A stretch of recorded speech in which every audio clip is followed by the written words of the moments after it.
How many of us are truly aware of all these beautiful gifts that we possess, and then we find ourselves not really taking advantage of them? It really is quite deep when you go into that, and the whole title today is the reality of being a true optimist. Can sound a bit glib, can't it? And some people may say, what is being an optimist? An optimist could just simply someone tell you, always looking for the best of things, always going to be like, a smile on their face. No matter what happens in life, everything's going to work out fine because I believe in the glass half full measure. And you're quite right.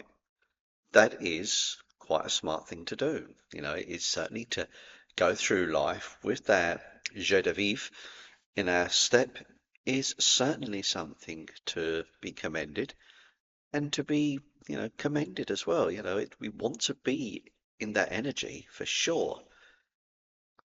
And yet, when you really think about it, knuckle down in this grand, huge bottle of opportunity, maybe that little thought maybe has just about that much. And you think, well, okay, so what do you mean being a true optimist? What is that all about then? And one of the things that came to light to me today after a really good discussion is think of the people and sort of like even animals for such who find themselves in true adversity, and then they find themselves compelled to find a way to adapt. And it literally is in those moments that you find yourself sink or swim. Let me give you an example before you kind of like scratch your head and think on your own aspects. Imagine that one day everything's fine. You're going through your life and you're going around in your world in your own sweet way, in sweet fashion. Everything's going smoothly. Everybody loves you. You're the belle of the ball or the guy at the moment. And then adversity strikes. Let's imagine, God forbid, we're not putting this out there on any of you. This is just an example. So please remember that. I'm not wishing this on any of you. But imagine that you was in a horrid accident and you lost, through no fault of your own, the use of your left arm, for example, or God forbid, even lost that limb. And when realization comes, when you come round and you're suddenly confronted with this huge change, this massive, massive change in your life, and do you think to yourself, what do I do? Where do I go from here?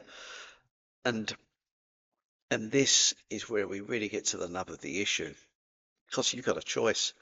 You could either say, okay, I surrender, I'm done. It's like I literally am going to become like a victim of woe is me kind of attitude, which I'm not judging people on this, because unless you are in that situation and people will go through that, it is a choice. And sometimes that is the right choice for people.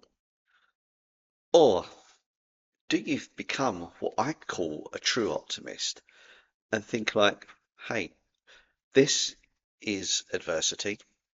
This situation is going to change my life. But you know something? I'm going to flipping come again.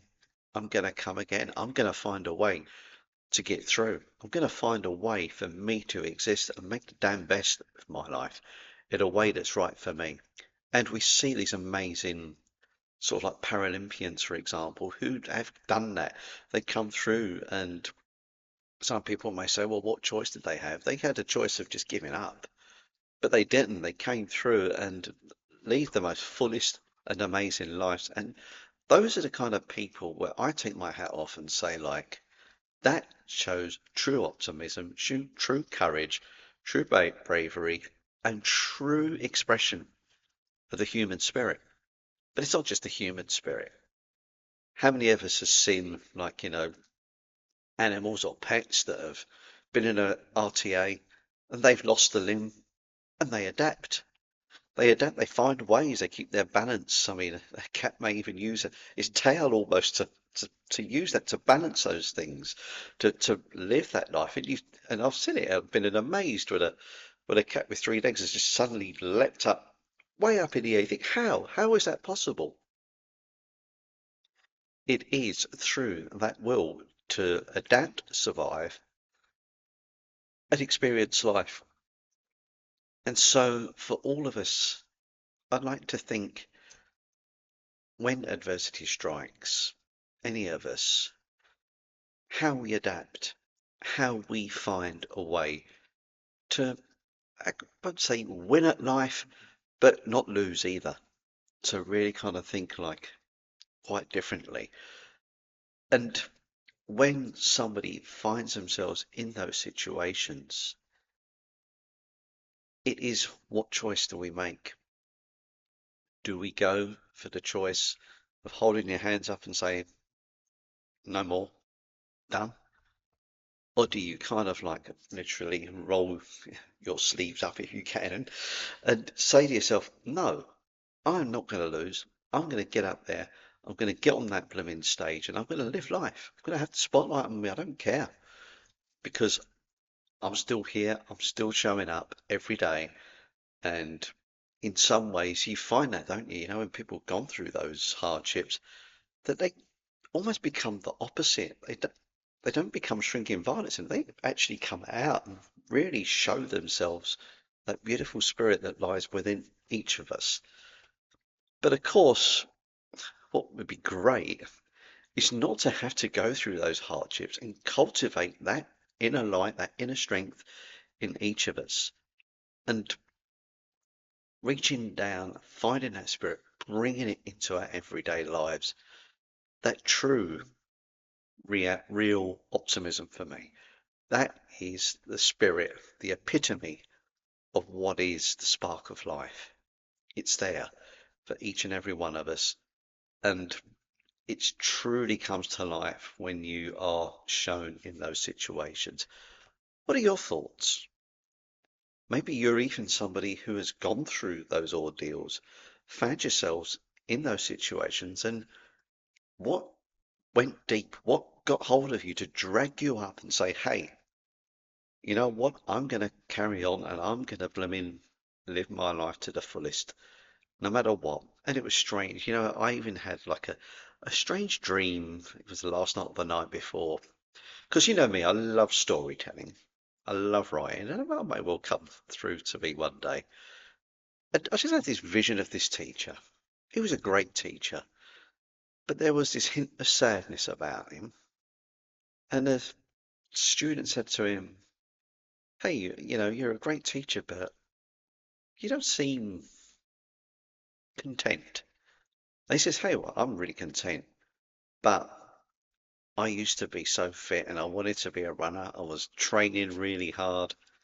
And then I had a sort of like condition, an accident that stopped me running anymore. So instead, I became a teacher and I put my whole heart and soul into that to help you guys. Maybe one of you can do the running that I couldn't do. It's just like an idea that came to me because, as I say, I am a raconteur. I do like to write stories and check me out on the internet. You know, you'll find a few, and I've even written a novel, which I'll put in a description if you ever find yourself so entertained just to read paranormal horror. Yep, gone on a completely different subject there, but come on, get back on track, guys. So there is something for you to think about. It's like sometimes huge paradigm shifts will come along that can literally really shake us from our bootstraps right up into our whole energy system, changes everything. And it's when everything gets shaken up, things start settling down, a new form comes to life, and we step into that new form. What's really happened there, guys and ladies, is transformation. You're transformed, you're evolving into something new. So when those situations come, huge or small, be the optimist, become a beautiful new expression of something else, knowing that you are still very much there. Thank you for your time. And before I go, um, do just say a few comments below what your thoughts are. And, and it'd be nice for you to stay in touch with me, just see these little things and any suggestions you've got. And I do have to apologise for the last video I shot. Um, I rather made an amateur mistake. It's 5 little tips for Christmas, and it's worth looking at. But I'm literally on half the screen because don't be here forgot to run it properly through the software that I'm using. And I did have the thought of stopping it. Thought like, but no, it's still there, and I think that's right. I'm kind of giving you these messages raw, unedited, and natural because I can edit these, I can put little pictures in, and sometimes I will. But there are also the times I just want the natural authenticity of what I'm saying to come across. It's not about editing or fancy sort of like effects. Sometimes we just have to be ourselves and convey the message. And I hope I've done that for you today. Much love to you all. Take care, and I shall see you on the next video. Much love. Bye bye.